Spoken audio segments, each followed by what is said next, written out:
Bueno, primero que nada, ¿para qué se requieren las curvas paramétricas? Una curva paramétrica en R2, que en el plano cartesiano, se describe escribiendo a cada una de sus coordenadas x, y como una función de un parámetro t. Es decir, a esta variable x la vamos a hacer como que depende de un parámetro t.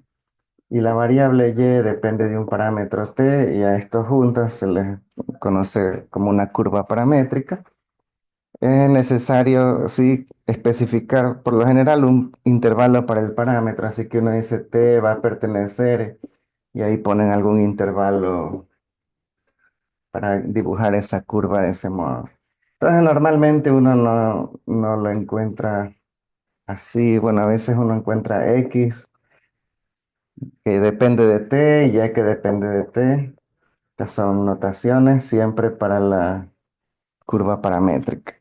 Ahora, ¿qué ventaja tenemos con eso? ¿Por qué se nos lo enseña? Bueno, porque las curvas de funciones ya conocen ustedes cómo son, y puede ser que uno requiera describir algo completamente horrible, vamos a hacer ahí un plano cartesiano, una cosa así, yo qué sé. Yo podría querer construir una carretera o un circuito de Fórmula 1 y que no es una función siquiera. Y yo necesito describirla y yo necesito en algún momento calcular su pendiente aquí, etcétera, etcétera. Y eso para hablar de curvas planas, es decir, que están en el plano cartesiano. Entonces, voy a proyectar ahorita en pantalla uno de los enlaces que ustedes tienen de curvas paramétricas. Esos enlaces están en aula virtual en módulos, pero yo lo voy a proyectar ahorita solo para experimentar, para que veamos. A ver, aquí está en GeoGebra. Esto. Este enlace de GeoGebra lo tiene en la sección de módulos de aula virtual. Aquí yo he dibujado un parámetro.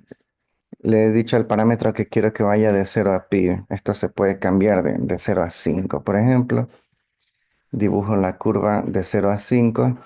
Y miren, la x, aquí está como x depende del parámetro t. Aquí yo he puesto t elevado a la 0,3 más el coseno de t elevado a la 0,4. O sea, por una función o una curva horrible. Esto ya no es una función. Acá he puesto e elevado a la seno de t. Aquí podemos cambiar lo que queramos. Por ejemplo, e elevado a la seno de t cubo menos 8. ¿Por qué? Porque sí. Y sale una curva todavía más horrible, como podemos ver aquí. O sea, podemos experimentar con curvas paramétricas de este modo. Está muy feo eso. Vamos a dejarlo en seno de t. Ya estaba así. Ustedes pueden experimentar de ese modo. Aquí, por ejemplo, puedo ver el punto y hago variar el parámetro de 0 a 5. Y conforme va variando el parámetro, el punto recorre hasta su extremo final y va haciendo la gráfica que yo quiero. Entonces, tenemos mucha más libertad con la forma paramétrica de describir curvas. Como podemos ver, o sea, podemos hacer ya garabatos que no se podrían hacer con simples funciones. Y bueno, en fin, ahí ustedes pueden experimentar como sea. Con este link es chévere porque ustedes pueden ver el vector velocidad. Ah, caramba, el vector velocidad. Vamos a ver el punto, el vector velocidad. Ahí está. El vector velocidad es tangente a la curva, o sea, es la derivada así y su magnitud. En fin, entonces la cuestión es cómo ustedes calculan la derivada en un cierto momento. Por ejemplo, yo quiero justo aquí, en donde está ese punto, ¿cuál es? la derivada, o sea, la inclinación de la recta tangente en ese punto. Y eso es lo que vamos a ver, entonces no es muy difícil. Vamos a la pizarra ahora. Entonces, yo tengo una expresión de este tipo que describe alguna curva fea y siempre debemos decir el intervalo, no t en algún intervalo. Ya, entonces la derivada de y con respecto a x, ¿sí?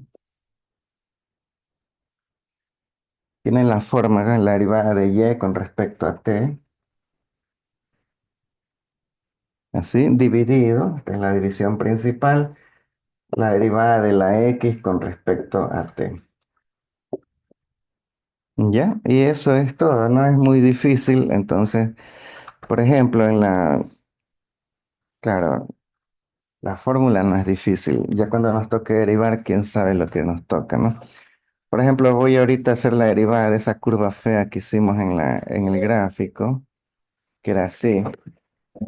A ver, era x es igual a t a las, vamos a poner aquí, x era igual a t elevado a la 0,3 más, ver, más coseno de t elevado a la 0,4.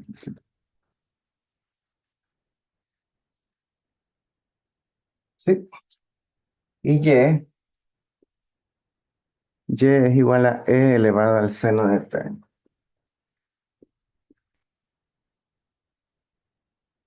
Ahí está. Esa era la curva con la que les mostré hace un ratito. Entonces, si queremos la derivada en un punto, lo que hacemos es aplicar esa fórmula. Simplemente, como es dy a dx que quiera, ¿no?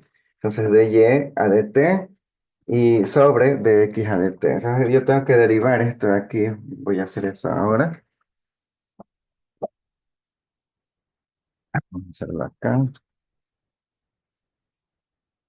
sea, dy a dt sería, esta es una regla, una composición, así que es regla de la cadena, ¿no? E elevado a la seno de t, la derivada es el mismo exponencial, e elevado a la seno de t, por la derivada del exponente, que la derivada del seno es el coseno de t. Ya. Y esto iría aquí en el numerador. Ahora con el denominador, esto está un poco más complicado, sería dx a dt. Ah, bueno, esta es una potencial, sería 0,3 por t elevada a la 0,3 menos uno sale menos 0,7 más la derivada de coseno sale menos seno, así que una vez menos seno de t elevado a la 0,4 por la derivada del interior, que es otra potencia, así que sale 0,4 por t elevado a la 0,4 menos uno, que es menos 0,6. Y así, esta es la expresión de la derivada. Entonces, si queremos la derivada de y a de x, como decíamos, lo único que hacemos es reemplazar estas derivadas aquí y obtenemos, voy a escribir eso acá, obtenemos la derivada final de y a de x es, a ver, el numerador va este aquí, e a la seno de t por coseno de t. Y de x a de t que va aquí abajo, o sea, todo eso aquí. 0,3 por t elevado a la menos 0,7 menos 0,4 t elevado a la menos 0,6 por el seno de t elevado a la 0,4. ¿Ya? Como podemos ver, no es difícil. Lo nuevo es simplemente el hecho de que estamos describiendo una curva rara donde cada coordenada de la curva depende de una variable a la que llamamos parámetro. Esta t es el parámetro. Normalmente, por ejemplo, en física se piensa que t es el tiempo. y X y Y es la posición. Entonces esta derivada daría la velocidad, ¿sí? La magnitud de esa velocidad. Y la segunda derivada daría la aceleración.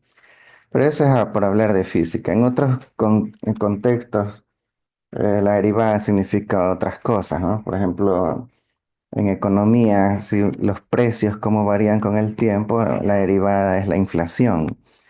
Así que bueno, esas interpretaciones de las aplicaciones es diferente. Bueno, hasta ahorita la derivada, desde nuestro punto de vista, es la pendiente de una recta tangente. Y en fin, como hemos visto, esta es una fórmula que no tiene ninguna dificultad. No, ustedes pueden experimentar inventándose cosas raras, ir al link de GeoGebra para graficar cosas más raras y practicar la derivación. No sé si hay alguna pregunta, me avisan.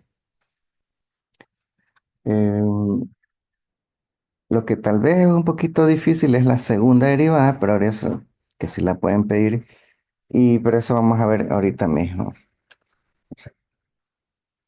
A ver, me avisan si hay alguna pregunta.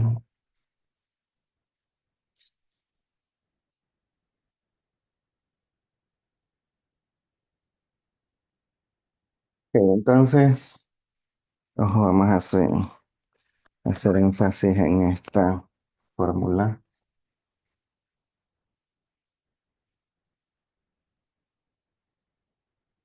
porque la segunda derivada es la derivada de la derivada anterior, como vimos en la clase anterior, ¿no? Voy a poner aquí, ¿cómo sería la segunda derivada de y? Que tiene esta notación. Bueno, una segunda derivada es siempre derivar la derivada, ¿no? Entonces esto sería, vamos a poner así, la derivada de quién con respecto a x, vamos a poner así, la derivada de quién, de la derivada anterior. Vamos a ponerle en otro color rojo, no sé si se note. Ponemos la derivada anterior. Ya.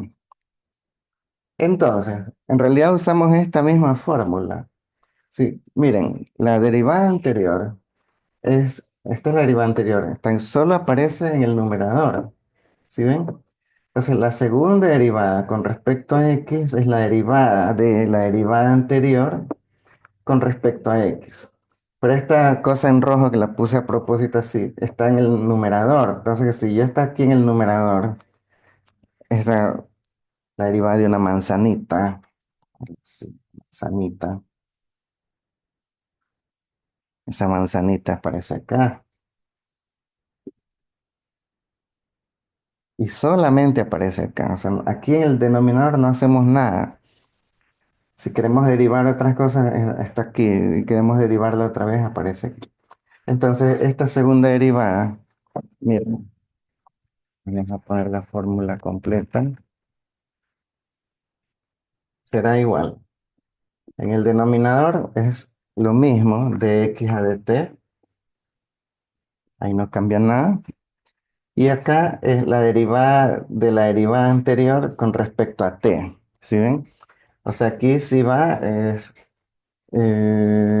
¿dónde estaba? Esto de aquí, esta cosa que está aquí, ¿sí? Pero con respecto a t de la derivada anterior. ¿Sí? Entonces, de y a dx.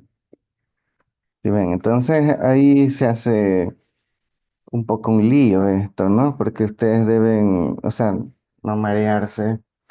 O sea, mucha gente a veces deriva esto como que si fuera la derivada de esta división, pero no es así porque esto es paramétrico, ¿no? Entonces, esa parte ahí la tienen que tener mucho cuidado. O sea, yo por eso he puesto aquí una manzanita. Depende de lo que, para usar la notación de derivador. ¿Qué es lo que yo quiero derivar? Yo lo pongo aquí. Si yo pongo quiero derivar de y con respecto a x, esto que pongo aquí aparece solamente acá. Y si yo lo que quiero derivar es una derivada anterior, que es lo que está aquí, entonces esta derivada anterior está aquí, aparece solamente aquí y eso es una expresión en el numerador. Y por eso está acá. Sí, está bien así. de la- Pero el denominador ha quedado sin cambiar. Sin cambiar, aquí lo único que está cambiando es esta parte. Entonces, bueno, no sé si hay alguna pregunta. Esta derivada es la que puede ser un relajo, ¿no? Porque ahí sí toca derivar esta expresión, pero con respecto a t, que es lo que necesitamos aquí arriba. Y eso, ahí sí, como ya pueden ver, ya se complicó más, porque aquí hay una división y un montón de cosas, multiplicaciones, división, composiciones, etcétera, y así son relajo. O sea, pero la fórmula global de cómo es una segunda derivada sigue este formato de aquí, que es el mismo formato de la primera derivada, simplemente recordando que en lugar de poner y, ponemos la derivada anterior aquí. Ok, entonces no sé si tienen alguna pregunta, me avisan, si no para hacer un par de ejemplos o un ejemplo.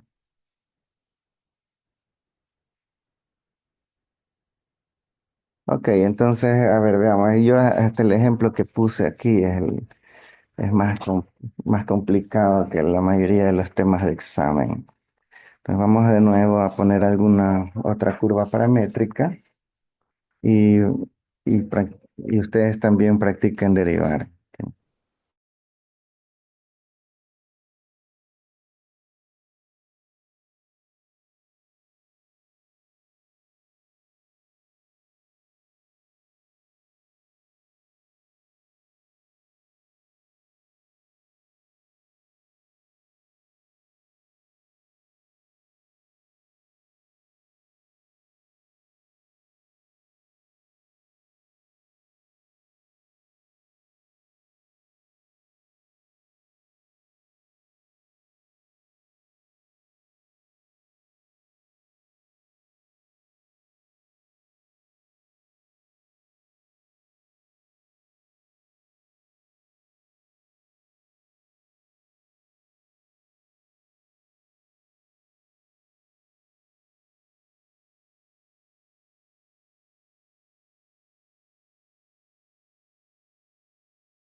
Profe, disculpe, su micrófono está apagado.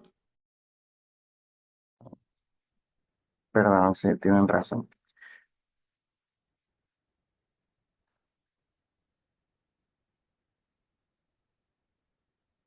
Sí, ya.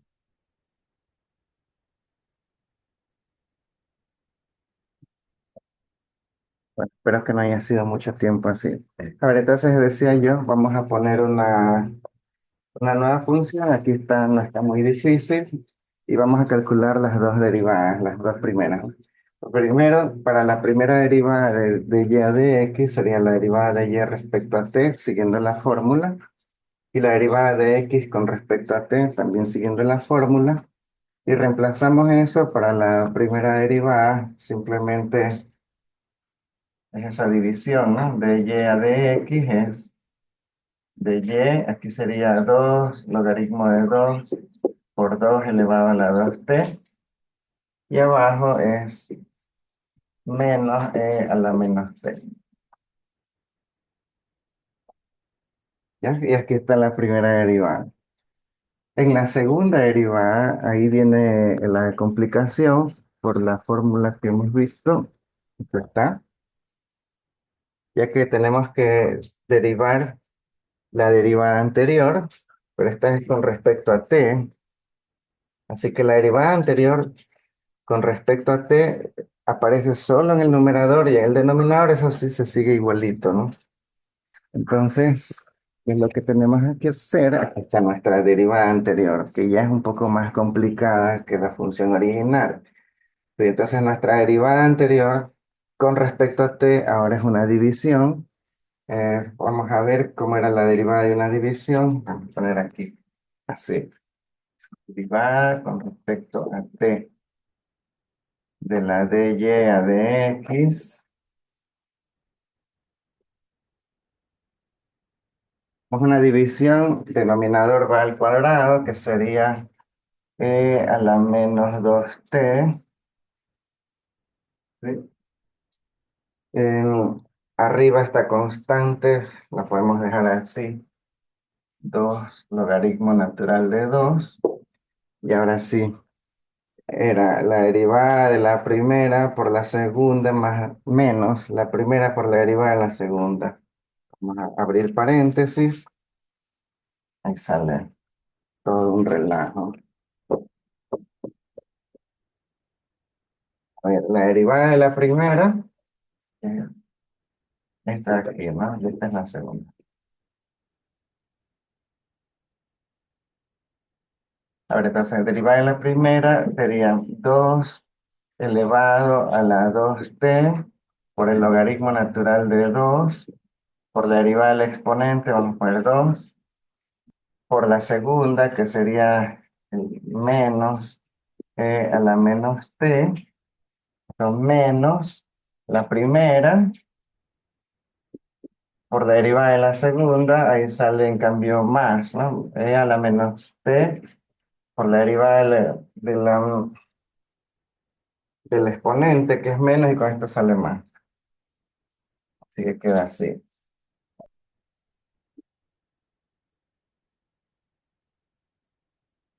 Ok, entonces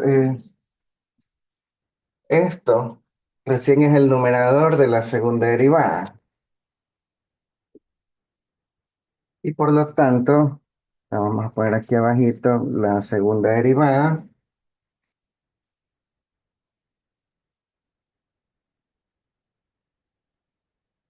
Aquí arriba va todo esto.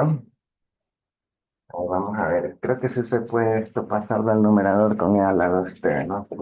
Sería así, 2 logaritmo de 2 por este a la menos 2t, mejor lo pongo aquí arriba como e a la 2t, abro paréntesis, todo ese lío de allí, 2 logaritmo de 2 por 2 a la 2t por menos e a la menos t, menos 2 a la 2t por e a la menos t. Y abajo va lo mismo de siempre, que es de x a dt, porque abajo el denominador no cambiaba, así que va la misma expresión de x a dt, eso es siempre menos e a la menos t. Y así, esa es nuestra segunda derivada. No sé si tienen alguna pregunta, observación o algo, me avisan.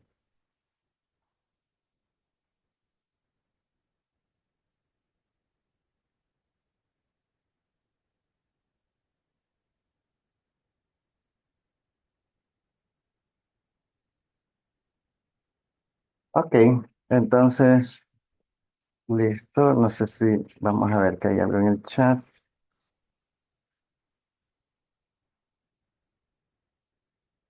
Otro ejercicio. Sí, está bien, no hay problema. Vamos a ver. Perdón, tengo invasión del gato. A ver, un ratito.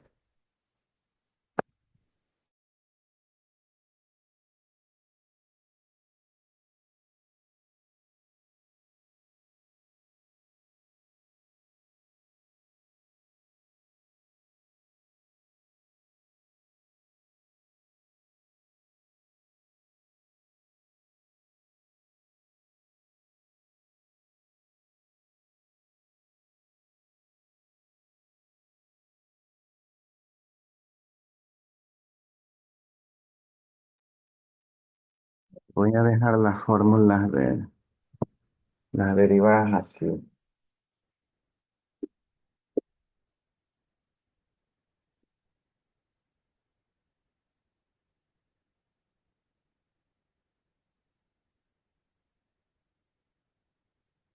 Ya. Y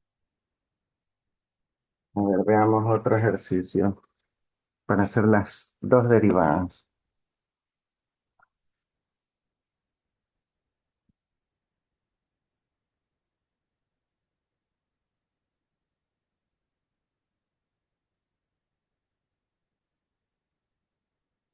A ver, vemos en X de t, vamos a usar, yo qué sé, el coseno de 3t.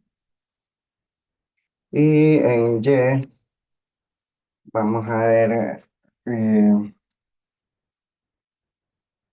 X por a ver, sería T por a la T.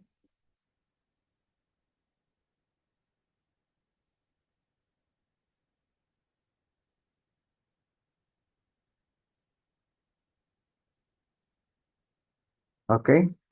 Veamos cómo serían las dos primeras derivadas. La primera derivada aquí está, simplemente derivamos las componentes de Y primero a de T y acá abajo de X a de T. Así que eso no es difícil, hacer así.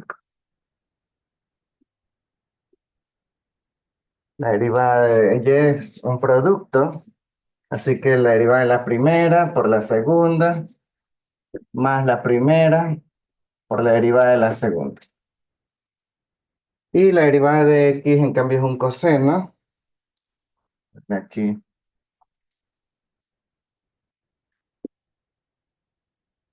Como el X es un coseno, ahí sería la derivada del coseno que es menos seno. Y de 3 de t por la derivada del interior, que sería 3. Entonces me queda menos 3 seno de 3t. Y estas dos pues las reemplazo aquí. Y ahí obtengo la derivada de y a dx.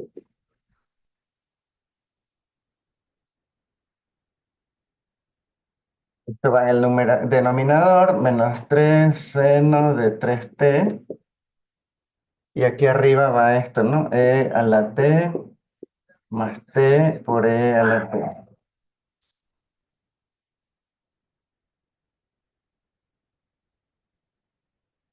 Esa es la primera derivada. Ahora, si yo quiero derivar una segunda ecuación, esta es la manzanita que yo debo derivar.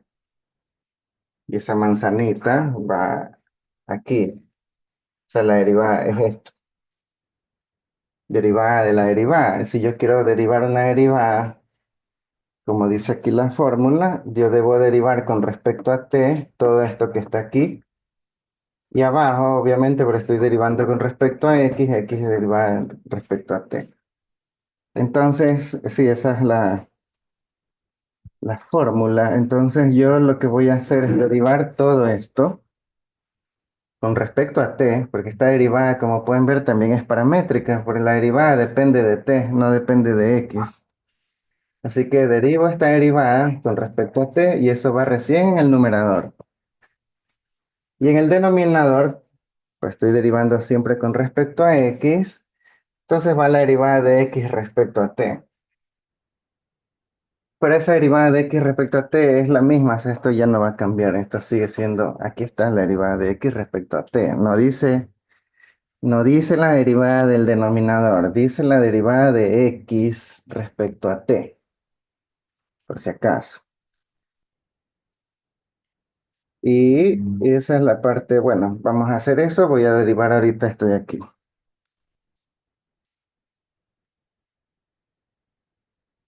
Entonces sería con respecto a t, la derivada de y a de x es, como es una división, aplicamos la regla de la división.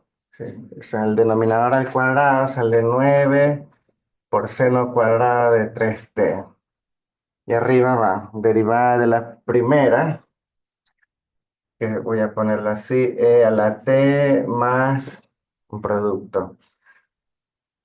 Sí, ahí se hace el lío. Eh, Derivada de la primera por la segunda, más la primera por la derivada de la segunda.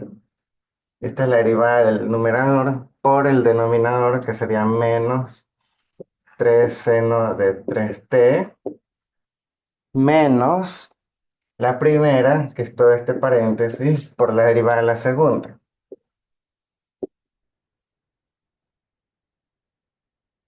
Y la derivada de la segunda, como es un seno, menos 3 por seno, sería menos 3 por el coseno de 3t por la derivada de 3t, sale, vamos a poner aquí, a ver, menos 3 por el coseno de 3t por la derivada de 3t, que es 3, así que queda 9 aquí. Y así, esa es la derivada con respecto a t de esto de aquí. Pero eso es con respecto a t. Como quieras, con respecto a x, porque es la segunda derivada en la fórmula, yo debo dividir para la derivada de x respecto a t, pero esa es esta expresión que está aquí ya. Si yo quiero, vamos a ver que ya se me acaba la pizarra ahí.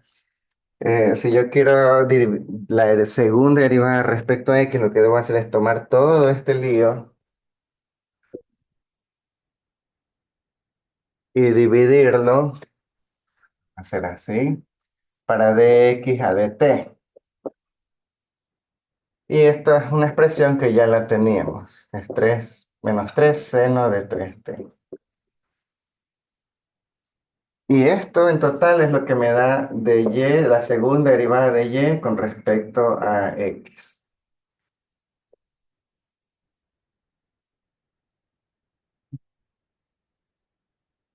A ver, me avisan si hay alguna pregunta. Y esta es una cosa que deben practicar en particular, eh, o sea, para evitar hacerse líos en el uso de la fórmula, más que nada.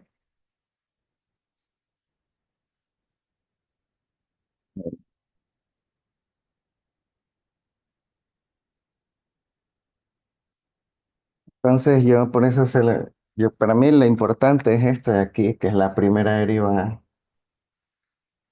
¿Sí? Y ahí es que voy a hacer uso de la notación del derivador que alguna vez mencioné. ¿Qué pasa si yo quiero derivar otra cosa?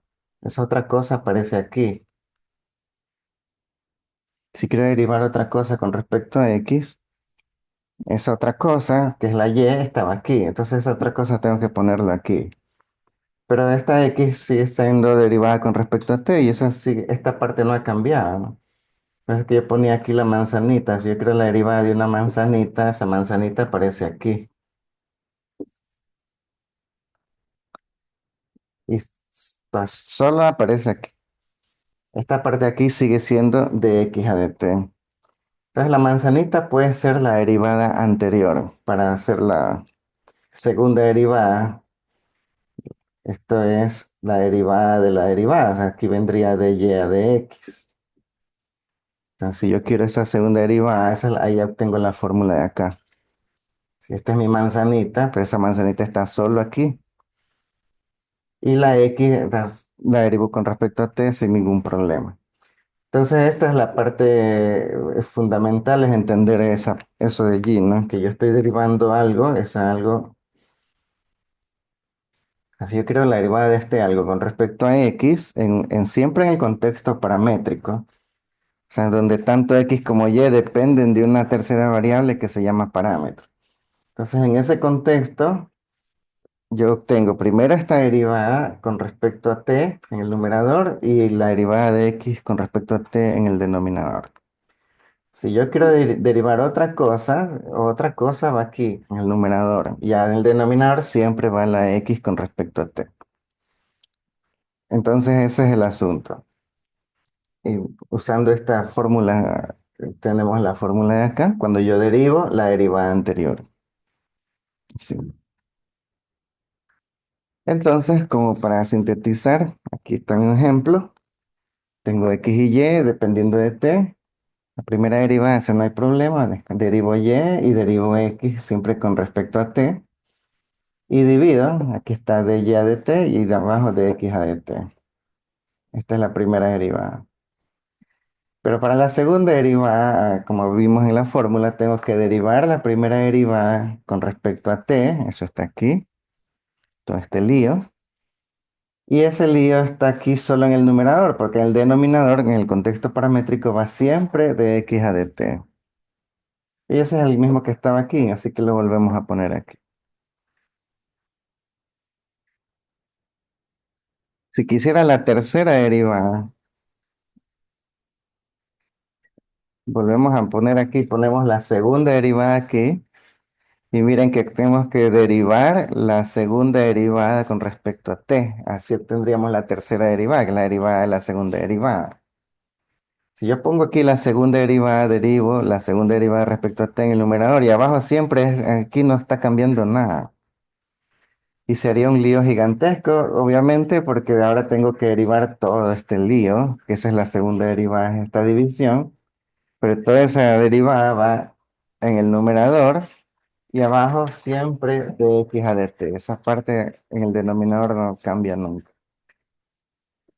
Y así, porque principalmente que la derivada no es, o sea, especialmente las segundas derivadas, las terceras derivadas, no son simples divisiones, son derivadas de la derivada anterior. Digo, por si acaso, ¿no? Porque a veces uno puede confundirse, especialmente con las aplicaciones en física.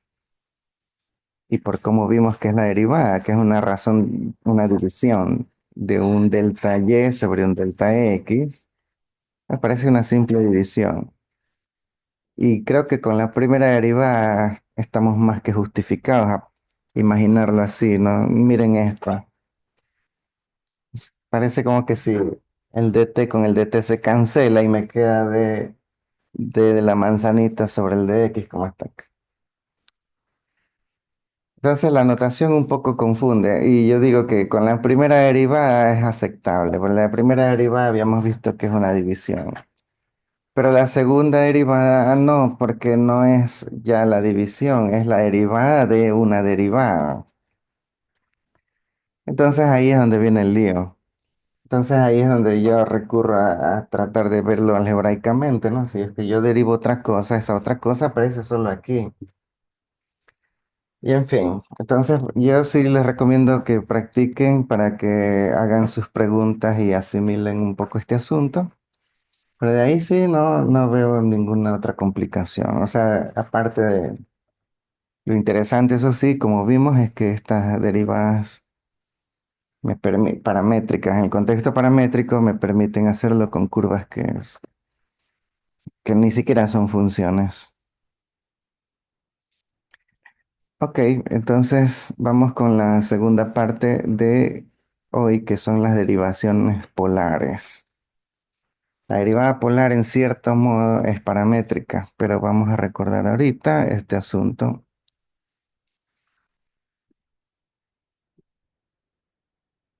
Voy a volar.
Ok.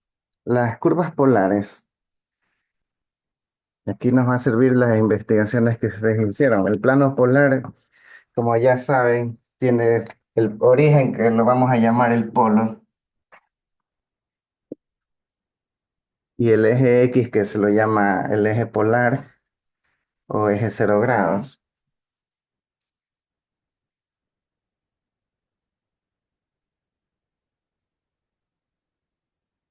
Y acá se llama el eje pi medios, el eje pi, el eje 3 pi medios.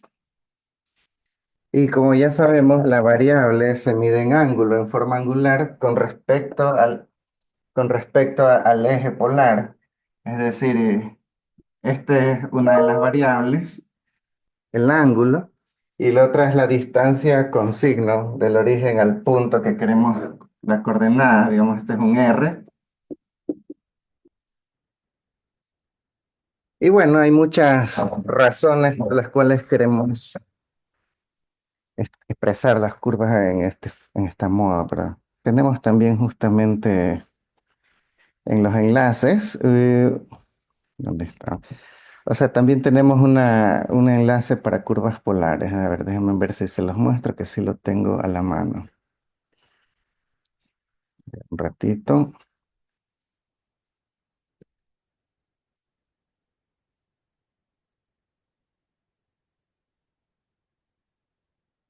Y aquí está.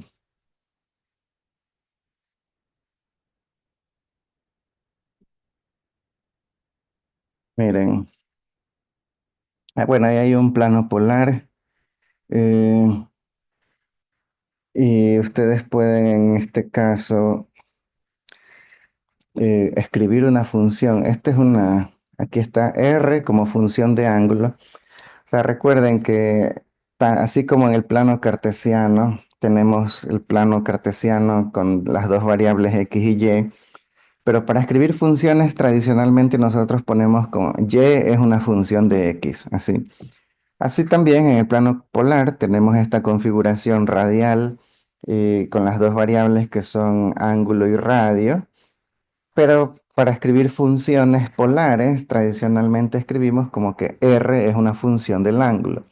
Entonces esa curva que está ahí mostrándose es R, aquí está, esto no, que no se nota bien, R aquí arriba, un cancillero que dice R es igual 1 menos coseno del ángulo sobre 2. Esta parte ustedes pueden cambiar, por ejemplo, vamos a poner cómo sería el coseno del ángulo al cuadrado. Que R sea igual a coseno del ángulo cuadrado. Miren todo ese lío. Y claro, podemos hacer recorrer el punto. Miren, aquí está, a ver, ya me lo cambió todo. Vamos a poner de nuevo coseno del ángulo al cuadrado.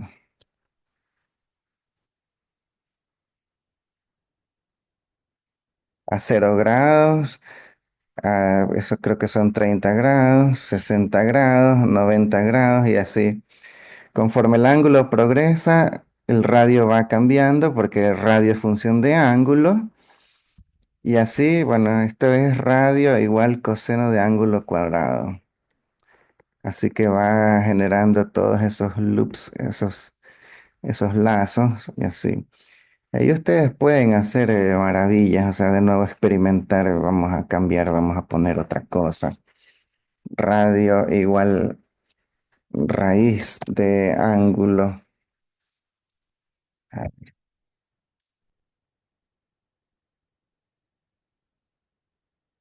el único detalle es que hay que poner esa letra, vamos a ver, esa letra del ángulo. Yo voy a copiar esa letra mejor. Y vamos a ver, radio igual a raíz de ángulo. Ahí está. Un espiral. Casi toda función inyectiva creciente se hace un espiral.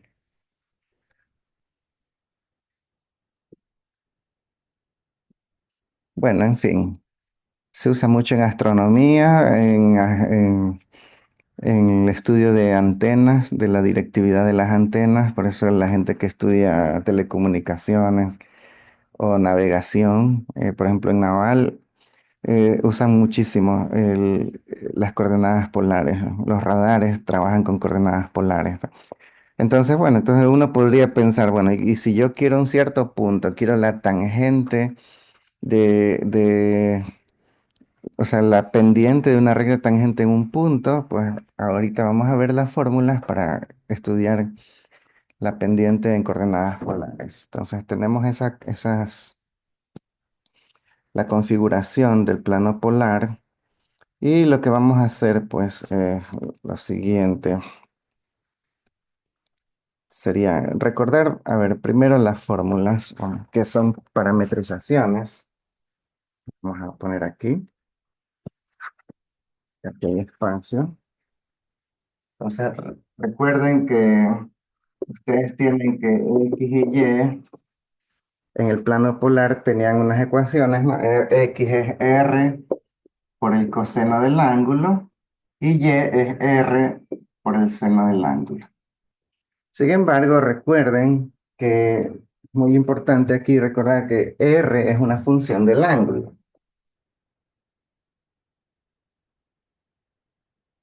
Entonces, al reemplazar la función del ángulo aquí, esta parametrización polar me queda solo en función de ángulo, ¿no? Función de ángulo por coseno de ángulo, esto es X, y acá me queda función de ángulo por el seno del ángulo. Y esto ya lo tratamos del mismo modo anterior, es decir, esto ya es una parametrización que depende solo de ángulo, a diferencia de las ecuaciones de conversión de polar a rectangular que dependen de R y de ángulo. Pero una vez que uno traza una curva con esta condición de que R sea función del ángulo, podemos reemplazar aquí y me queda una parametrizada solo en función de ángulo. Y esto se trata del mismo modo anterior, es decir, cómo es la derivada en coordenadas polares, vamos, de y a dx, es la derivada de y con respecto a ángulo, y abajo derivada de x con respecto a ángulo. Y ustedes tienen aquí la expresión de x y de y, solo que ahora son el producto, ¿no? La función de ángulo por el seno, función de ángulo por el coseno. Entonces esto reemplazando aquí sería, a ver, la derivada de y, la derivada de la primera, que sería f' por la segunda, más la primera por la derivada de la segunda, y abajo la derivada de x, que sería f' por la segunda, más la primera por la derivada de la segunda, que aquí es un coseno y sale menos seno.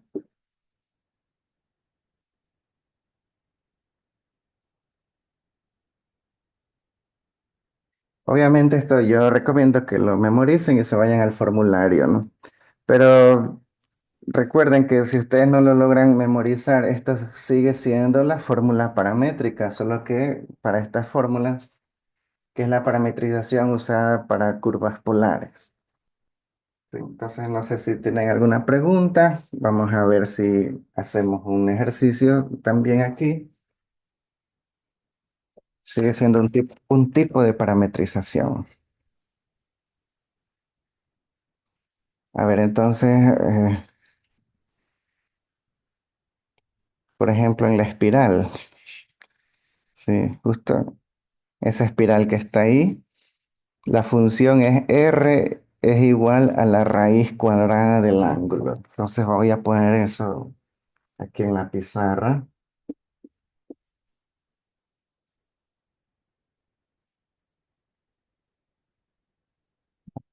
Aquí está.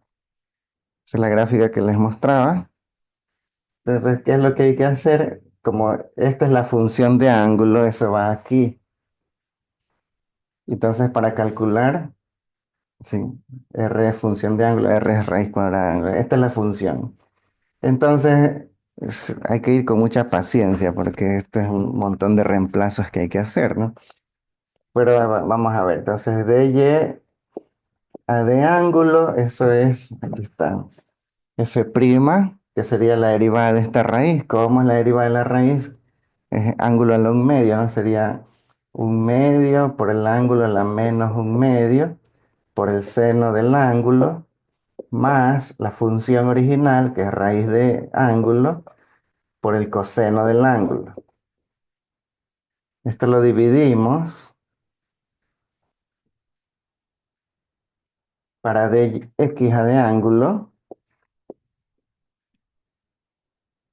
y de x a de ángulo, aquí está, la derivada de esta función, aquí está, un medio por el ángulo elevado a la menos un medio, por el coseno, menos la función por el seno. Y listo, esto es la pendiente de la recta tangente en una curva ahí polar con esta forma, esta espiral.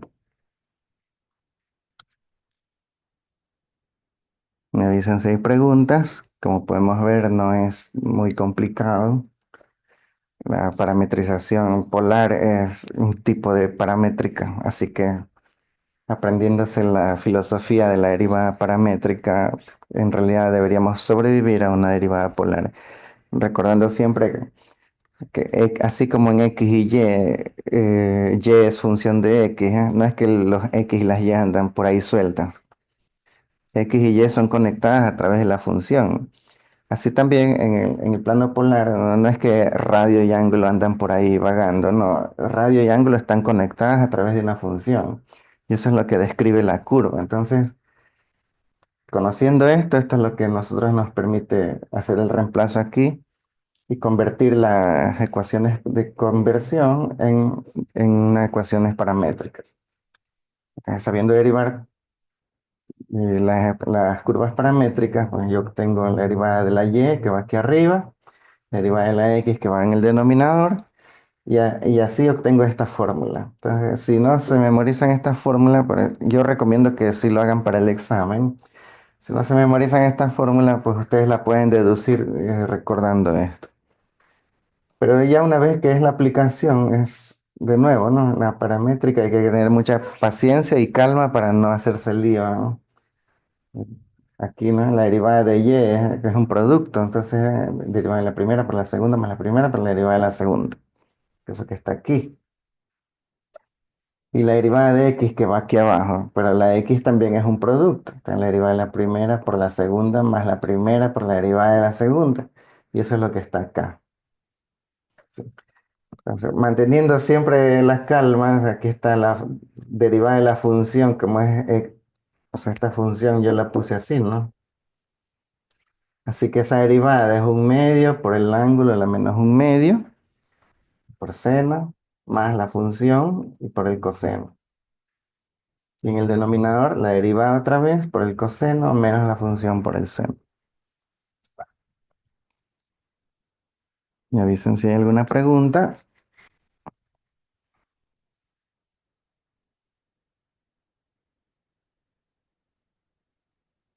Ok, entonces vamos a pasar a otro tema, si es que no hay alguna pregunta. Eso sí, les quiero recomendar el blog. A ver dónde está. O sea que yo tengo siempre, o sea, ya lo puedo acceder. Aquí está cálculo diferencial. Antes la materia estaba dividida en dos derivadas. Hay montones de derivadas, pero acá están, yo creo que es este de aquí. Entonces, bueno, aquí están reglas de la cadena para que practiquen la derivación implícita, cosas para que practiquen, derivadas paramétricas, cosas para que practiquen, y muchas curvas polares aquí, funciones polares para que practiquen la derivación en coordenadas polares. Aparte de eso, tenemos, a ver, aquí aplicando la derivación logarítmica en el ejercicio 5.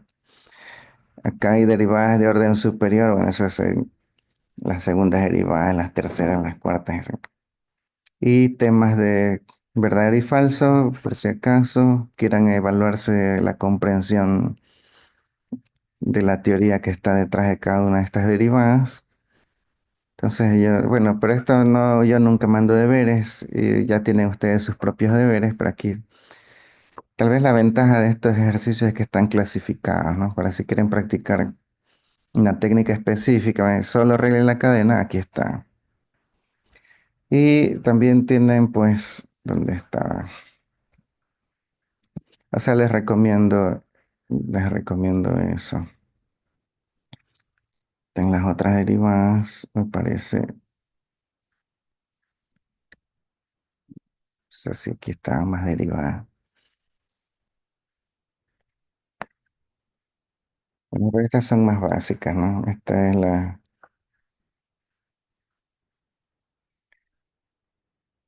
derivada que tal vez sería mejor primero manipular algebraicamente la derivada de estas funciones, pero estas son más elementales, ¿sí? Acá partes con trigonometría. Bueno, las funciones hiperbólicas ya no las vemos, así que esto pueden evitarlo. Funciones exponenciales y logarítmicas, si quieren practicar eso, de nuevo aquí está la regla de la cadena, más cosas de la regla de la cadena. Por ejemplo, si quieren derivar el coseno del coseno del coseno del coseno, eso es una cadena. Y así, y más verdaderos y falsos en el caso ustedes quieran evaluarse. Esto sí, esta parte aquí igual se las recomiendo porque en el examen a veces ponen esos temas así. Y aquí hay una compilación de problemas de Demidovich, ese libro que tiene ejercicios difíciles, pero aquí o sea, están mezclados, ¿no? Y así, por el estilo. Entonces, bueno, eso yo les recomiendo por ahora. Si no hay preguntas, vamos al siguiente tema que va a ser el hospital y un teorema que se llama el teorema del valor medio. Por allí debe andar. Bueno, me avisan.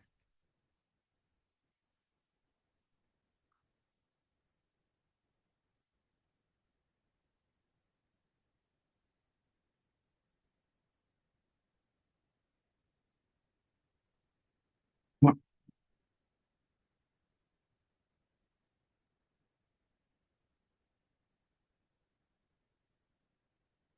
la regla del hospital es tal vez la cosa que deberían enseñar primero, pero no se puede porque hay que saber derivadas. Entonces, en la regla del hospital, bueno, primero hay que recordar que se llama L'Hopital es porque alguien rico llamado L'Hopital le pagó a Bernoulli, que es el verdadero autor de la regla del L'Hopital, para que escribiera un teorema. El señor L'Hopital aquí está. No, lo que él quería era tener un teorema con su nombre y le pagaba lo que sea al quien sea. Y Bernoulli estuvo dispuesto a venderse, así que él aceptó, no fue un engaño, y así que la regla del hospital se llama el hospital, aunque sepamos que es de Bernoulli. A ver, que estoy en presentación, ¿qué pasa con el chat? Exacto, lo que hace la plata, ¿sí? Bueno, en fin. eh, Cuando se usa la regla del hospital, bueno, aquí está una lista de indeterminaciones. En principio fue escrita para estos dos casos, el cero sobre cero y el infinito sobre infinito. La regla del hospital permite calcular esos límites de un modo mucho más fácil. Y en cuanto a las otras indeterminaciones, no, pero a veces con ciertas manipulaciones algebraicas se puede cambiar las otras indeterminaciones, por ejemplo, el cero sobre cero se lo puede llevar a infinito sobre infinito, a veces, ¿no? Entonces, una vez que ya lo tienen en la forma de división, cero sobre cero o infinito sobre infinito, ya se puede aplicar el hospital. Me refiero a este cero a la cero, ¿no? Es una indeterminación, pero si, ese tipo de indeterminación a veces con la técnica logarítmica se la puede llevar a infinito sobre infinito. Bueno, en fin, estas dos son las que sirven, ¿no? La regla del hospital sirve para estos dos casos. En fin, aquí está. ¿Qué dice? Que si tenemos primero, obviamente necesitamos que dos funciones sean diferenciables y en el abierto que contiene x en donde queremos calcular el límite. Y como la regla del hospital requiere de las derivadas, pues necesitamos que la derivada del denominador no se haga cero en el punto en donde queremos calcular el límite. Aquí está la parte importante, vamos a ver. O sea, el límite cuando x tiende a un punto de la división f sobre g es igual al límite cuando x tiende a ese punto de la división de las derivadas f' sobre g'. Esta cosa simplifica muchísimo los problemas, especialmente cuando tenemos esa indeterminación. Sí. Eh, Suponiendo, eso sí, que estos límites que están aquí en la derecha existen o que tienden al infinito. Ya, entonces, eh, yo creo que es muy importante recordar la- las condiciones en las cuales se puede aplicar este teorema, que esa es la parte crítica, que a veces la gente aplica de por gusto. Recordemos, solo en estos casos, usted está calculando un límite, usted mantiene la calma, usted evalúa y se da cuenta que tiene la indeterminación cero sobre cero o infinito sobre infinito. Ese es un caso como para Bernoulli. O sea, en lugar de hacer todos los líos que hacíamos antes de ver algebraicamente, ahora tenemos esta técnica del L'Hopital. Y recuerden, aquí, o sea, necesitamos que por separado el numerador, como dice aquí, esta parte de aquí, y los límites en el numerador y el denominador sean cero, o bien que el límite en el numerador y en el denominador, así por separado, sean infinitos. Entonces, si se cumple todo eso, la garantía del teorema es que el límite de la división de estas funciones es igual al límite de la división de las respectivas derivadas. Ya no una regla de división ni nada raro, sino simplemente... Entonces vamos a ver aquí, bueno, esta es la demostración. No vamos a hacer la demostración, pero aquí se puede ver aplicando en la definición de deriva aquí y tomando límites arriba y abajo. Y uno dice, ¿y por qué podemos separar el límite en arriba y abajo? Ese es por el teorema principal. Pero el teorema principal requiere que el límite aquí abajo exista. Pero justamente eso, por eso es que este teorema pide aquí, aquí en el enunciado, pide que esa derivada no sea cero. Justamente porque necesitamos poder separar este límite por el teorema principal. En fin, eso lo podemos analizar en clase si desean, pero a ver, y aquí hay una lista de límites para que practiquemos el que quieran. Por ejemplo, el primerito, que ustedes bien podrían hacerlo con las técnicas de límite notable, ¿no? El primer límite de esta lista, a ver, lo voy a dejar ahí mientras borro la pizarra.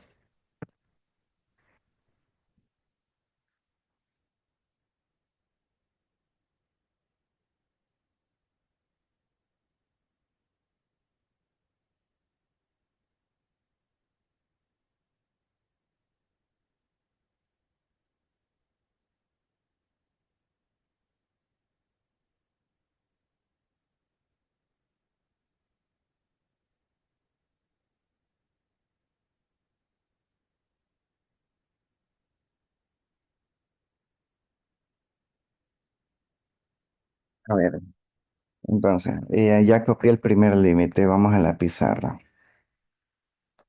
Aquí está. Si esto les ponía en la lección y ustedes lo hacen por límite notable, ¿no? Dividen para x arriba y abajo. Entonces abajo tienen seno de x sobre x y arriba tienen otro límite notable, entonces no tienen problemas. Pero con L'Hopital, ¿qué es lo que usted tiene que hacer? Primero mantiene la calma Luego evalúan, por si acaso, eso siempre va a ser la recomendación. Y al evaluar, coseno de cero es uno y uno menos uno es 0 y seno de cero es cero. O sea que al evaluar sé que esto tiene la forma 0/0. Pero este es un caso que podemos hacer por L'Hopital. Entonces en L'Hopital me dicen que este límite, en lugar de dividir estas dos funciones, lo que haré es dividir sus derivadas y será el mismo límite. Entonces derivo uno, la derivada de uno 0 menos la derivada del coseno, que es menos seno, me queda arriba seno de x. Y abajo, la derivada del seno es el coseno. Entonces el límite es igual a este límite aquí. Eso es lo que dice el teorema de L'Hopital. Que si yo tengo una indeterminación, pues derivo el numerador, derivo el denominador y con el mismo límite debo. Ahora de nuevo tengo un nuevo límite, así que otra vez mantengo la calma, evalúo, pero al evaluar esto me queda coseno de cero es uno y seno de cero es cero. Esto ya no es indeterminación, esto es simplemente cero y este es el mismo límite acá. O sea, este límite aquí al final sale cero. ¿Ok? Esa es la técnica. Entonces, como podemos ver, L'Hopital tiene muchas ventajas. Aquí, obviamente, para mostrar que es una ventaja, es una técnica adicional. Es decir, ustedes lo pueden resolver por límite notable o lo pueden hacer por L'Hopital. Ahora, las ventajas son cuando no hay ningún límite notable y no se ve ninguna técnica. Así que uno diga, ah, chévere, aquí podemos aplicar esta técnica. No, sale alguna cosa horrible y ustedes no ven la luz del día. Pues ahí sí. Voy a poner aquí otro límite, dice así. A ver, y límite. Vamos a ver cómo era. Límite cuando x tiende a uno. Déjame ver. Cuando x tiende a uno. De arriba va el logaritmo de 2 por x al cuadrado menos uno y abajo va tangente de x menos uno.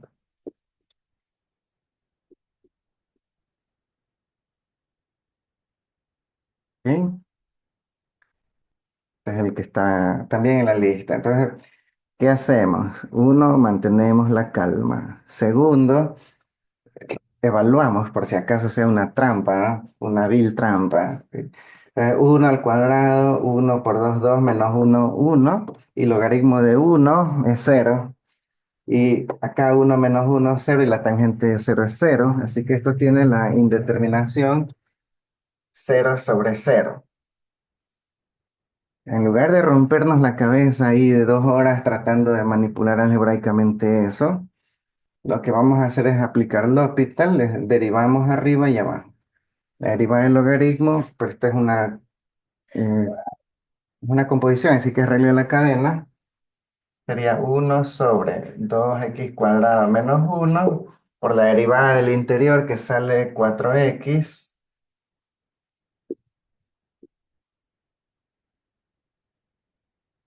Y todo eso ahora sobre la derivada del denominador, que la derivada de la tangente es secante cuadrado.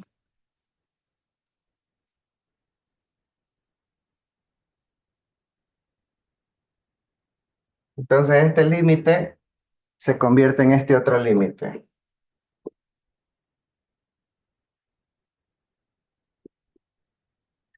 Así que, de nuevo, mantenemos la calma,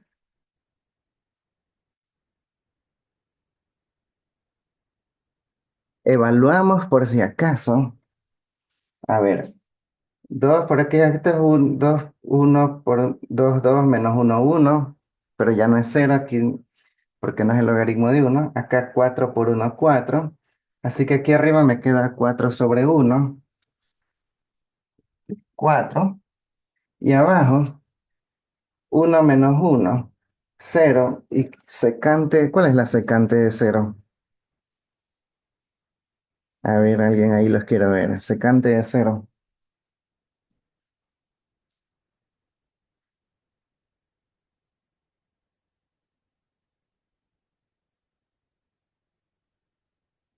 Si fuera un quiz, secante de cera. Premio para el que me diga la secante de cera. Nadie, bueno, a ver, secante es uno sobre coseno. Así que la secante de cero es uno sobre coseno de cero. Y coseno de cero es uno.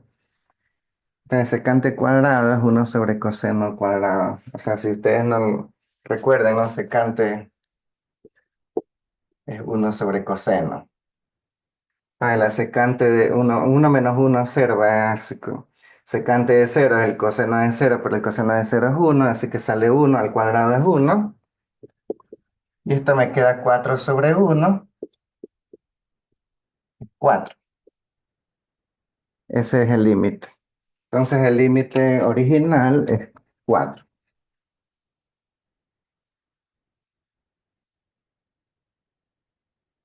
Así va la vida con L'Hopital.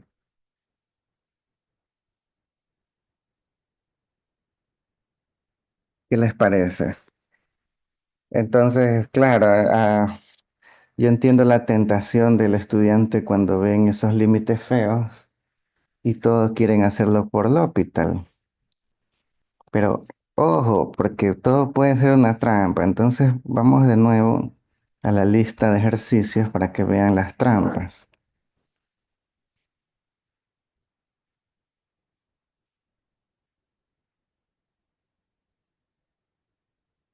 Ujú.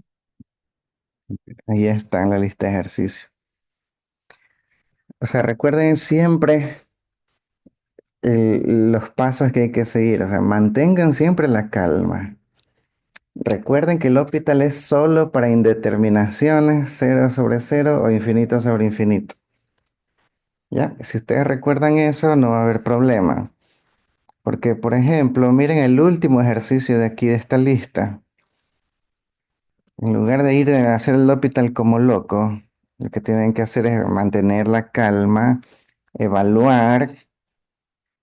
El último límite aquí, al evaluar, no es ninguna indeterminación, pues sale uno al cuadrado más 5 6 y abajo 3 por uno 3 más 4 7. O sea, sale 6 séptimos el último límite por simple evaluación. Entonces, no me van a venir con L'Hopital aquí, porque ahí sí que sacan el cero redondo. O sea, el L'Hopital es para indeterminaciones, cero sobre cero o infinito sobre infinito. Y que claramente se pueda derivar tanto el numerador como el denominador. ¿Sí? Entonces, bajo esas condiciones, aplican el L'Hopital siempre. Si no, no. O sea, con este último límite aquí es una trampa. A ver quién lo hace por L'Hopital. No, ese no hay que hacerlo por L'Hopital. De simple sustitución, el último. Entonces, así por el estilo. Otra de las ventajas del hospital, que aquí está. A ver, aquí está. De nuevo, insisto, se puede aplicar cuando se creen las formas indeterminadas de cero sobre cero. Sin estas formas indeterminadas, el teorema es inaplicable. También se puede aplicar cuando el límite, piden el límite cuando x tiende a infinito, sí se puede aplicar, esa es una gran ventaja. Y esto de acá abajo, que también es una superventaja, que se puede aplicar reiterativamente. Es decir, si ustedes tienen un límite, entonces ustedes deciden aplicar L'Hopital, a lo mejor se dieron cuenta que es cero sobre cero y deciden aplicar L'Hopital. Pero cuando vuelven así, derivan, ¿no? Y vuelven a evaluar el límite, siguen obteniendo el cero sobre cero. Y ustedes dicen, no, pues otra vez tuve un cero sobre cero. De acuerdo al teorema, no hay problema. Ustedes pueden seguir aplicando L'Hopital una segunda vez, vuelven a derivar y si les sigue saliendo la indeterminación cero sobre cero o infinito sobre infinito, vuelven a aplicar L'Hopital y vuelven hasta que uno de los dos se cansen. Ustedes o L'Hopital, no sé. Entonces, eso es lo interesante de esta regla. O sea, se puede aplicar más de una vez. Si ustedes siguen obteniendo la indeterminación, se puede seguir aplicando. Déjenme ver si, a ver, no sé si ya no tengo ejercicios, pero ok, pues es que este tema no es muy difícil, pero se me acaba de ocurrir algo, un ejercicio así. A ver, déjeme ver.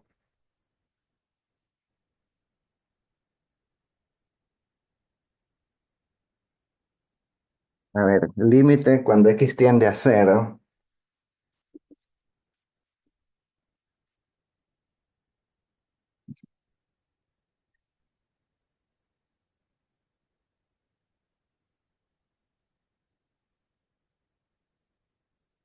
X al cubo sobre al cuadrado. Está feo eso.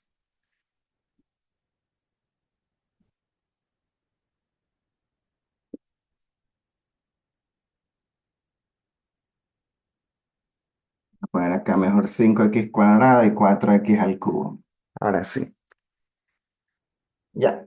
A ver, eso obviamente ustedes no creo que tengan ningún problema en darse cuenta de que aquí, bueno, primero tenemos un lío, ¿no? Mantienen la calma, reemplazan y tienen cero sobre cero. ¿Ya? Claro que hay ceros cancelables, ¿no? Por esto se factoriza en x por x por x. Esto se factoriza en x por x. Y al final eh, me va a quedar una x que no se cancela y ahí vamos a ver que no hay un límite, ¿no?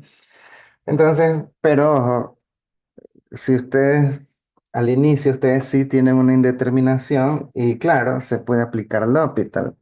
Supongamos, ¿no? Entonces, la derivada del numerador sería 10x, del denominador sería ahí 3 por 4 12 por x al cuadrado.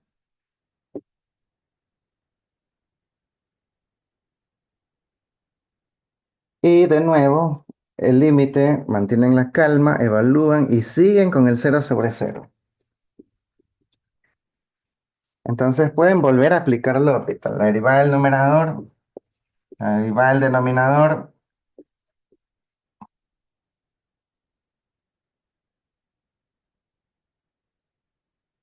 pero aquí ya no hay cero sobre cero. Aquí tienen la asíntota vertical, ¿no? Constante, ya no es cero. Y acá al reemplazar me queda cero. Este límite, o sea, 10 sobre cero me queda aquí. Pero eso ya no es una indeterminación. Así que ya aquí se murió el asunto, no puedo seguir aplicando el L'Hopital. Mientras yo mantenga el cero sobre cero, ustedes pueden seguir y seguir hasta que llegue a alguna solución. Y claro, en este caso lo que vemos es que esta forma ya no es una indeterminación, sino un límite infinito. Que era el mismo límite infinito que ustedes van a encontrar acá si no aplicaban L'Hopital, ¿no? Simplemente factorizando y cancelando daban cuenta que había un límite infinito. Pero ahora, aplicando el L'Hopital también, o sea, en algún momento nos damos cuenta de hasta qué momento podemos seguir derivando, aquí ya no, y aquí ya analizamos el límite tal y como es allí, como lo que sea que salga será el límite que aquí sale infinito. O sea, hay que averiguar, o sea, asíntota vertical, ¿no? O sea, no es infinito, es un tipo de infinito, por la derecha se va al más infinito y por la izquierda al menos infinito. Pero esto es a lo que me refiero, que a veces usted ve la indeterminación y sabe que, o sea, usted puede derivar y aplicar el L'Hopital. Y sigue teniendo indeterminación, puede seguir aplicándolo.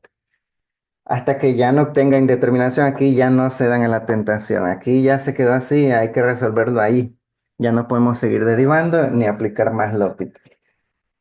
Bueno, entonces eso es como decir un ejemplo de que el L'Hopital sí se puede aplicar reiteradamente. O sea, vamos a poner un límite que sí haya, ¿no? Si poníamos el cubo arriba y el cuadrado, a ver, no.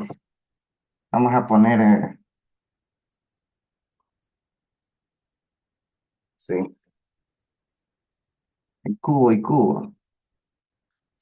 Ese límite sigue con una indeterminación, porque tiene cero sobre cero.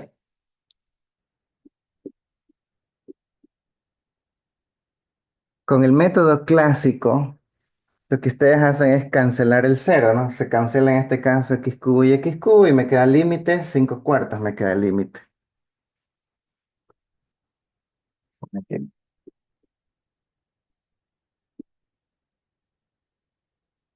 Pero si lo hacemos por L'Hopital, derivan y derivan. 5 por 3, 15x cuadrado. 4 por 3, 12x cuadrado. De nuevo 0 sobre 0, siguen derivando. Y sería 30x, 24x, 0 sobre 0. Siguen derivando.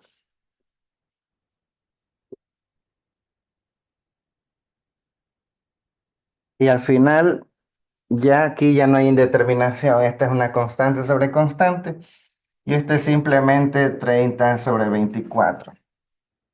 Claro, la sexta es 5 y la sexta es 4. O sea que es el mismo límite original. Sí. Obviamente esto está súper fácil, pero lo que quiero es ilustrar las conclusiones que se les mostraba en la diapositiva, ¿no? Que el L'Hopital, o sea, lo puede aplicar más de una ocasión. Mientras mantenga la indeterminación, se puede seguir aplicando, aplicando hasta que desaparezca la indeterminación. Analiza el límite que le sale ahí ya sin la indeterminación. Ok, no sé si hay preguntas, me avisan si hay preguntas.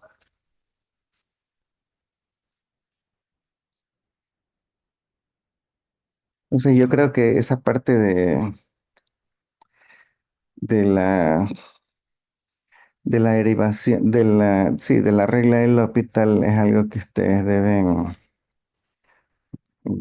practicar por si acaso. O sea, no hacerse mayor lío.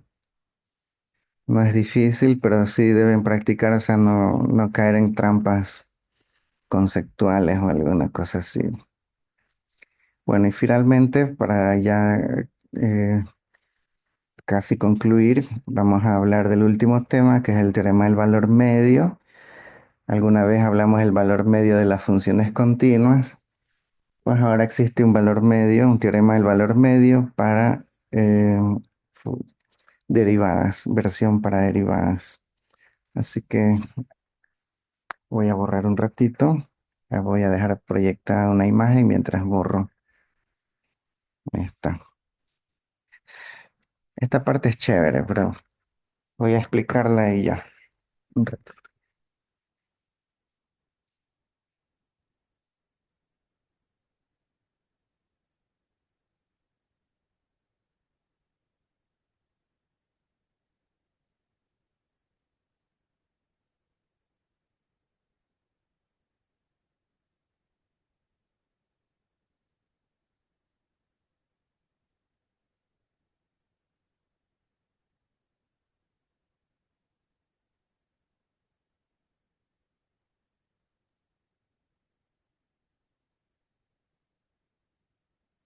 El teorema del valor medio para derivadas que se conoce como el valor medio de Lagrange o teorema de Lagrange.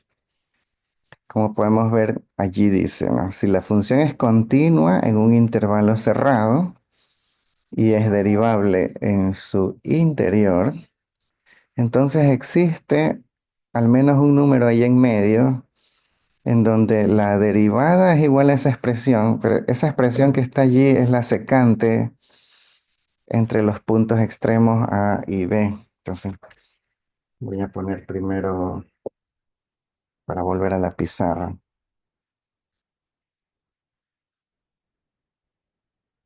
Voy a dibujar una función fea. Vamos a la pizarra.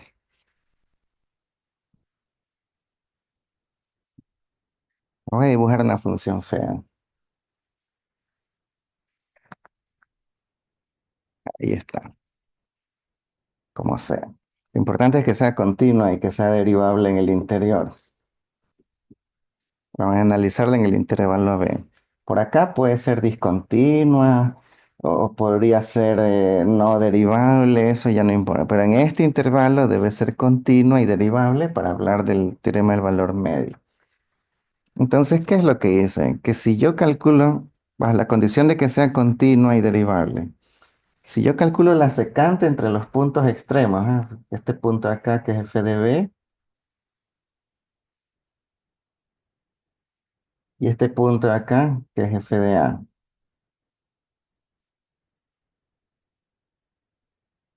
y la secante es esta línea.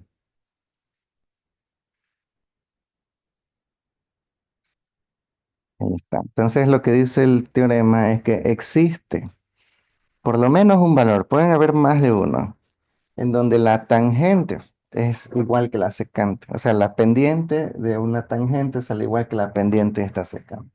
Y obviamente por aquí más o menos habrá una tangente así paralela a esta secante, por acá habrá otra en el ejemplo, ¿no? Por acá habrá otro punto más o menos en donde la recta tangente sale con la misma pendiente de esa secante y así, eso es lo que garantiza la existencia. Este teorema es muy, muy bueno porque en algún momento, o sea, ya en esta semana en donde vamos a buscar valores extremos de una función y los valores extremos, una de las condiciones que tenemos es que, vamos a ver, o sea, un valor máximo o un valor mínimo. Aquí, vamos a ver, acá está el mínimo de esa función. Pero una de las condiciones es que la derivada sea cero, pues, ¿no? En el mínimo o en los máximos, como en las cúspides de las montañas, la derivada es cero. Aquí hay un mínimo cero, la derivada. Entonces, a veces nos interesa como garantizar que las derivadas sean de algún valor. Aquí el teorema del valor medio garantiza que hay las derivadas en este intervalo son iguales a a la inclinación de la secante entre los valores extremos. Pero en muchos casos vamos a buscar que esas derivadas sean cero si es que la secante en los extremos sean cero. Eso vamos a ver en la semana siguiente. Así que bueno, ¿qué es lo que entonces dice? Que existe al menos un elemento C en el intervalo AB, en el interior de ese intervalo, tal que la derivada evaluada en ese punto C es igual a esta secante que es f de B menos f de A dividido para B menos A. Pero eso es bajo qué condiciones hay la garantía de ese teorema. Eso es lo que vemos en, en el enunciado. Esto se garantiza siempre y cuando la función sea continua en el intervalo cerrado y derivable en el interior. Vamos a poner aquí. Si, si f es continua en el intervalo cerrado a b y derivable en el interior, es decir, el intervalo abierto a b, o sea, el interior de eso, o sea, sin las fronteras. Entonces, ahí va la garantía. Existe un elemento en en el intervalo a b, o sea, ahí en medio, no en la frontera, sino aquí en medio, tal que la derivada de ese punto ahí en medio me queda igualito a la inclinación de la secante entre esos puntos extremos. Se les puedo contar también en clase, en la siguiente clase, pero se imagina que esta cosa tiene aplicaciones hasta en el control del tránsito. No sé si ustedes conocen, seguramente han visto ese man que va conduciendo ahí a toda velocidad. Y apenas el man ve el vigilante, ¡paf! Pega la frenada. Y, y mientras va el vigilante, iba pasando lentito, como que nunca ha hecho nada malo. Apenas lo deja atrás el vigilante, pega el pique otra vez a toda velocidad. Este teorema los ayuda a detectar a esa gente y a multarlos en otro país. Claro, aquí vaya usted a preguntarle al vigilante si sabe cálculo. Pero en otros países con este teorema se los atrapa, porque este teorema habla de las derivadas y las derivadas en, en física son la velocidad. ¿Sí? Entonces, así, bueno, más adelante ve otro vigilante, vuelve a frenar y vuelve a pasar así lentito. Lo deja atrás o a veces tienen las aplicaciones que les avisan, ¿no? Radar más adelante. Ah, ven, ya ven el radar, van lentito, dejan atrás el radar, pega el pique otra vez. Con esto los atrapan y los multan. Ahorita voy a ver si les explico bien cómo es el asunto. Pero ustedes tienen en física el tiempo y esta es la posición. Entonces, digamos que usted en un cierto momento, usted está en una cierta posición y en otro momento, digamos que, pongamos que es una carretera en línea recta por ahora. Ya.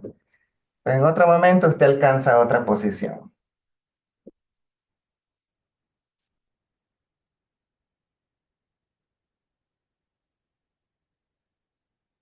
¿Cómo usted viajó de aquí a acá? Esa es la función continua, ¿no? Porque el auto no desaparece en medio de la carretera y no se materializa más allá. Usted recorre entre A y B en modo continuo.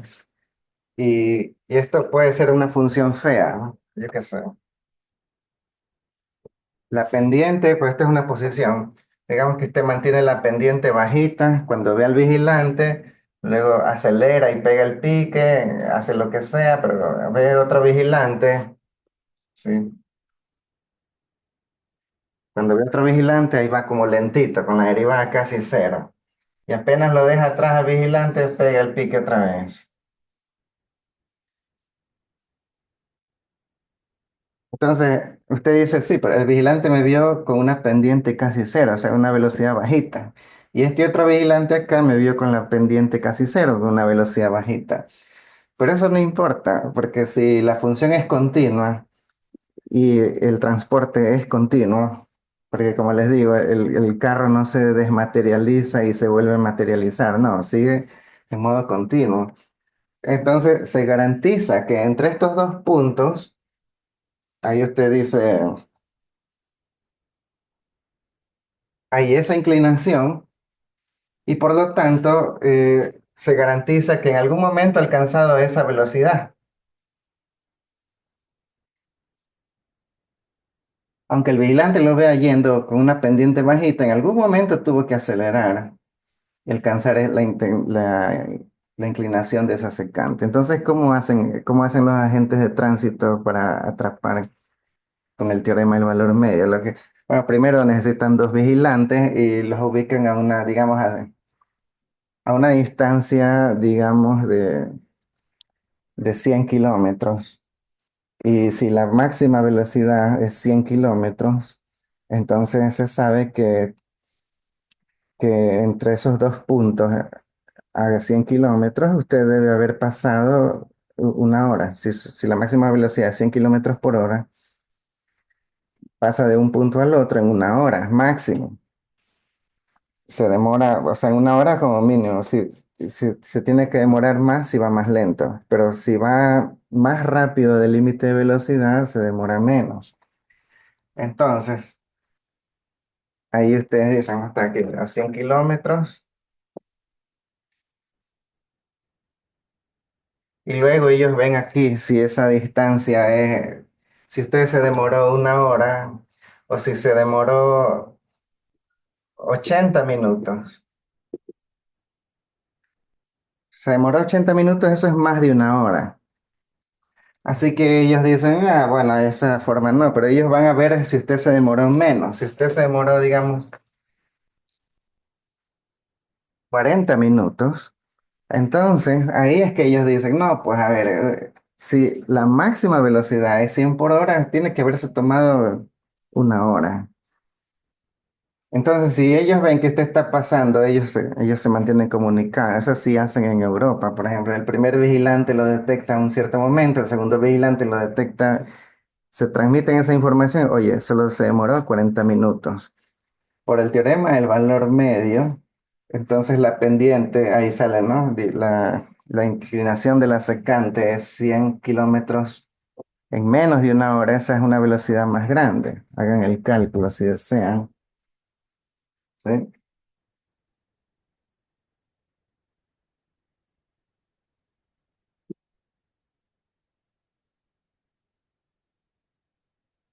Sale,